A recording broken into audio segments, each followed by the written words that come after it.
Welcome back. We're talking about China's foreign assistance model. The cornerstone is China's South-South cooperation, providing aid to other developing countries to contribute to global growth. Still with me from Beijing is He Wenping, Director of African Studies at the Chinese Academy of Social Sciences. And joining us for this part of the show from the United Nations is Jorge Chediek. He is the Director of the United Nations Office for South-South Cooperation. And from Geneva, Martin Khor is the Executive Director of the South Centre. Thanks so much for joining us all. Let's start with Beijing. He Wenping, back in 2015, President Xi Jinping of China announced to the UN General Assembly a $2 billion contribution to this South-South mechanism. First of all, what is it and how's it going to be spent? This pledge has proved that the Chinese government has attached great attention to this South-South cooperation. Even half a year ago, I joined a launching ceremony in the Chinese Academy of Foreign Studies. They have established the South-South Research Center. So this also offered as a think tank for this South-South cooperation career. So I think the reason that China attached such a great attention to South-South cooperation is simply because China itself is the biggest developing country. It's a South country, even though now we have becoming the second biggest economy in the world, but by per capita GDP, China is still ranks, I think is very low in all of the country list. So we are the South country, that's for sure, but we have achieved a lot for this general GDP development. So we have lots of experience can be shared with other developing South countries. So those experience, I think, is quite rich and also quite relevant. And now with this new initiative called One Belt, One Road, now Chinese government want to put those a lot of thoughts into action. That is going to build those infrastructure, all the connectivity, all the way around those Belt Road countries to share our development experience, and also those capital accumulation has been gained from those past 30 years reform and opening up. Martin Khor in Geneva, I want to come to you next because you've said China's South-South Fund is a game changer globally. What do you mean by that? Well, we have two types of South-South cooperation, really. One is North-South cooperation, by which we mean the developed countries that had pledged to give 0.7% of their GNP to developing countries, mainly because they are richer, they have more money, and secondly, because of the colonial experience. They recognize that developing countries were colonies and they have to be helped out in their independence period.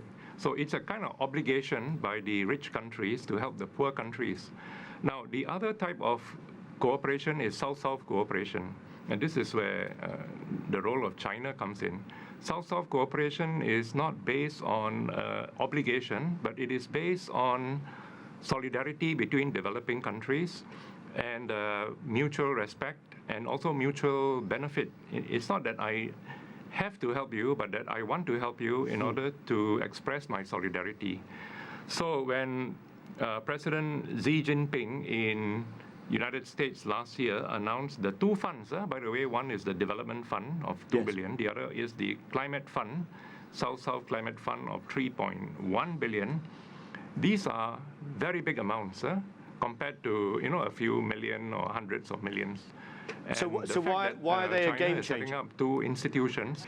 It's a game changer, one, because a country like China is setting up two new institutions, two new funds.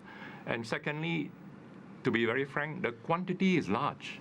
This is not just a $30 million fund. These are huge quantities, which in a way rival the developed countries. Even though China is not obliged to do it, China is going to give funds equivalent to what the United States or Europe or something are giving to the developing countries. So it is a game changer in that South-South cooperation can now complement, which is what we are saying. It should not replace, it should complement. But in the case of China, it could even match what the developed countries are providing to developing countries. Jorge, at the United Nations, obviously you live and breathe the South-South agenda. Just address what we've just heard. Is it China's massive financial contribution over the last few years that is helping South-South integration, or is it Chinese development model as well, considering, of course, it still is a developing country when you consider a gross national product per person? Yes, following up on what Mr. Khor was saying, I agree that the Chinese engagement in South-South cooperation is a game changer.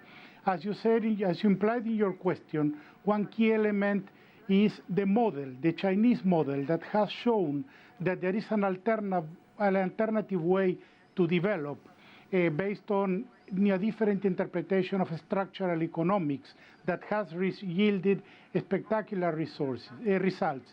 In addition, we can show that some of the specific sectoral policies are also very valuable in themselves.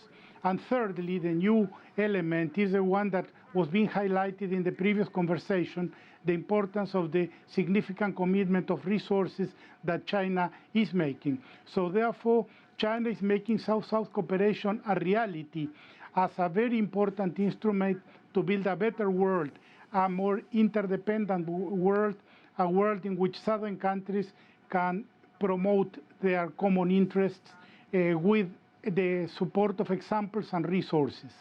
He Jinping in Beijing, there has been some criticism of Chinese aid and also investment in the South, that it hasn't cured or helped alleviate things like corruption and improve local governance. Is Beijing mindful of that as it continues to develop its aid policies? Well, yes, I think China's help, like China's development assistance, goes to lots of countries, and Africa, Latin America, and Southeast Asian countries, so many. Yes, I have heard some criticism goes to China's aid modality, and even, some criticism saying this is not good for improving like democracy or human rights in some recipient countries. But I think facts speaks louder than those voices. So if we go to those recipient countries, you will see, I don't think those development aids from China now has blocked or hindered those recipient countries' governance. Actually, it's helped a lot for their economic development. Economic development actually can serve as a very strong basis for their democracy. So without good economic performance, those democratic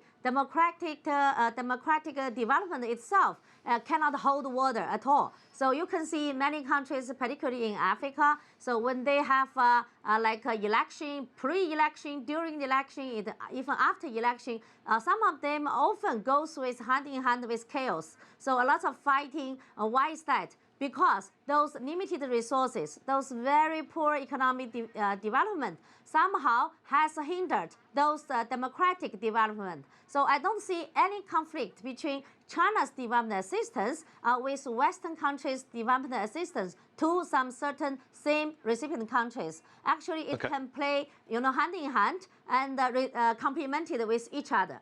Jorge, do you want to pick up on that point? Because obviously we've seen Chinese assistance to lots of countries in Latin America, about over 20 or so. But we have seen political instability in Venezuela recently, and also regional superpower Brazil. Can foreign assistance and investment bring political stability? But this is also a domestic concern as well, right? Development is an integral process, so you need to take care of all the dimensions: the economic infrastructure, the social development, the political maturity of the society. So all of them have to be taken into consideration. And different ways of international collaboration can address the different aspects of this whole development dimension. In the context of the Chinese collaboration with Latin America, it has really been a game changer. Trade between Latin America and China grew by almost a factor of 25 between the beginning of this century and 2015. China has become the largest market for South American products as of last year. And in addition, massive Chinese investment, supported in many cases with the funding from public banks, has really helped change the economic infrastructure of Latin America. So it is an extremely valuable contribution. In addition, in the case of Latin America, we have to point out that one of the main problems of Latin America is not necessarily extreme poverty, although we have a lot of poverty there, but the problem that is worse in the region is inequality. The fact that the gap between the richest and the poorest is the widest in the world. So achieving development that generates employment and generates more opportunity for the poor is key for the stability and the sustainability of Latin American societies. Martin, I want to bring you here, Geneva, because obviously China's giving, but also investment, is probably the biggest, closest to home in Asia. Obviously, we've seen a lot of investment with the Asia Infrastructure Investment Bank and also the One Belt, One Road initiative. How is that helping development of Asia, especially Southeast Asia as well? Well, I think financing of infrastructure and financing of manufacturing jobs, financing of agriculture is very critical to development, and the South-South cooperation in terms of trade, that is buying products from others, in terms of investing in new projects, which is now happening in many parts of Asia from China, and also the promotion of infrastructure development, not only through the Asia Infrastructure Investment Bank, but also through the One Belt, One Road program, which has got many countries very excited. These things are generating investment and development and growth in many Asian, but not only Asia, but in many developing countries. So the South-South cooperation policy of China has many facets, and each of them are important. I think one facet is aid, which we have discussed, but even then, we are still at the beginning stage of the aid explosion coming from China. What kind of institutions is China going to establish in order to be able to channel all these funds? The second is China's own policy example. And I think in climate change, China is showing a very good example through its national policies of trying to put a maximum level to its own emissions by the year 2030, to reduce emissions content of GNP by 60%, and by having a target of 20% of non-fossil fuels in the energy mix by 2030. So these are examples which, through its own experiments that China is making, will have lessons for developing countries. And then we have trade.